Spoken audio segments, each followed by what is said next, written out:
addition to the damage to the basement, take a look at this vintage Chrysler right here. Daviana says they started chasing her here, continue to run down the hill and into the street. But unfortunately, the power grid ends here. Now, all these break-ins have occurred in the past 60 days, and police are not sure if they are connected.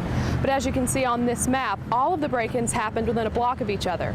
And as you can see, they've already started construction on the road here, and they're going to put a bridge right here at the end of this. President Obama drove through this roundabout earlier today. There are over 30 babies commemorating this rose garden, most of them just a few days old. In Amanda's case, her son was a stillborn. On a sunny day, Jim can use this solar panel to receive power. The showcases today were previews for tonight's shows right here along the Tennessee River. An inmate had an opportunity, and he ran with it. It was sure devastating. I mean, because you got a county car out. It was scary, that we had him back in custody. Bledsoe County Sheriff Jimmy Morris got the call at home around 7 this morning. He was told this man, Thomas Massengale, had escaped and taken off in a county cop car. Deputies followed his path north into Anderson County, just outside of Knoxville. Our camera was rolling when the stolen car returned to the jail. Well, he had ditched the car and he was just walking on the side of the road, and we just pulled over him and he gave us no resistance, but we caught him on foot. Massengale had earned trustee status, meaning he worked in the offices, mopped floors, and managed the jail garden, a privilege that many inmates don't get.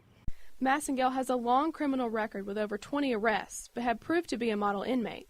Most trustees don't escape and risk losing freedom in the jail, but this morning, a joyride seemed more appealing. So I asked him, I said, well, what's your deal? Why did you do this? And he said, I don't know. He said, I'm just a running. Hello, Chattanooga. Hundreds of people gathered outside the entrance to Enterprise South today, hoping to catch a glimpse of the president. My president came to Chattanooga, Tennessee. Only those with special permission from the White House were allowed inside the grounds. Some wanted an autograph or to see the beast, as it is known, while others simply wanted to show their support. Even if we don't see Obama, he needs to know that we're out here showing our signs because, Tennessee's a Republican state, but we are progressive, and Chattanooga's moving forward. Supporters who waited for hours were disappointed when Obama came in a back way by the Volkswagen plant. President Obama drove through this roundabout earlier today on his way to the Amazon Fulfillment Center, where he gave a speech to Amazon employees. It is good to be back in Tennessee. President Obama spoke about his plan to create more middle-class jobs. And that's why I'm visiting cities and towns like this one, to lay out my ideas for how we can build on the cornerstone of what it means to be middle class in America.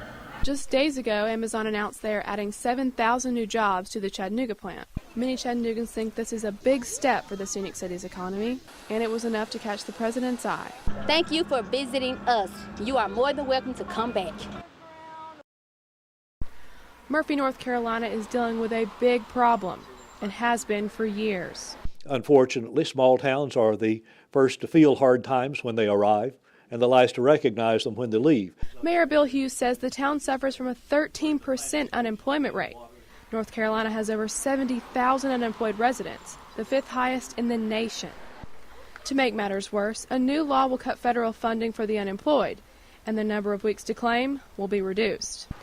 In addition to unemployment, the scenic mountain city is seeing a dip in tourism. 5 years ago, that took a huge plunge, and it has been an economic disaster for the far western counties of North Carolina. But an answer to these major problems has come along. The Eastern Band of the Cherokee Indians are building a casino right outside the town limits. My main concern is giving jobs. I mean, the economy, the way it is, etc. With our economy, we're going to be giving out between 600 and 800 jobs. Diamond Brown says they have been considering this area for years, and they are finally breaking ground on the $110 million project. This one here, yes. My heart, something told me this is just the right thing to do, and I listen to my heart, I don't listen to my brain. I'm right outside the city limits, and as you can see, they've already started construction on the road here, and they're going to put a bridge right here at the end of this. It's going to go right through that valley. The casino is projected to be done sometime next fall.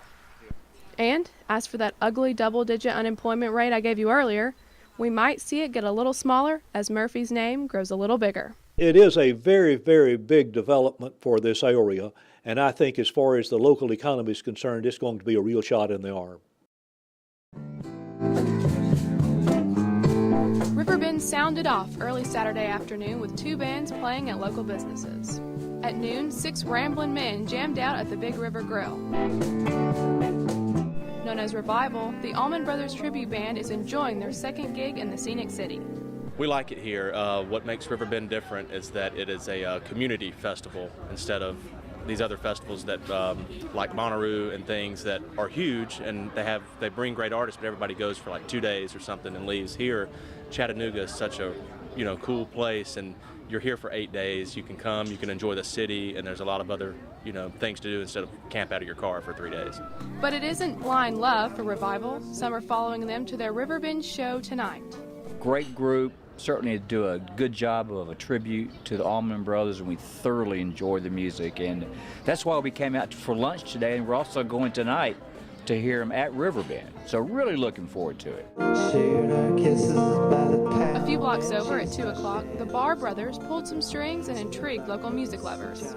We saw them in the newspaper and decided it'd be a good day to come out and just see them and check them out. Never heard of them, but it looked interesting, and it was very interesting. The experimental band featured a harp, a 100-year-old organ, and a piece of thread on the guitar. I guess I call it the gypsy bow.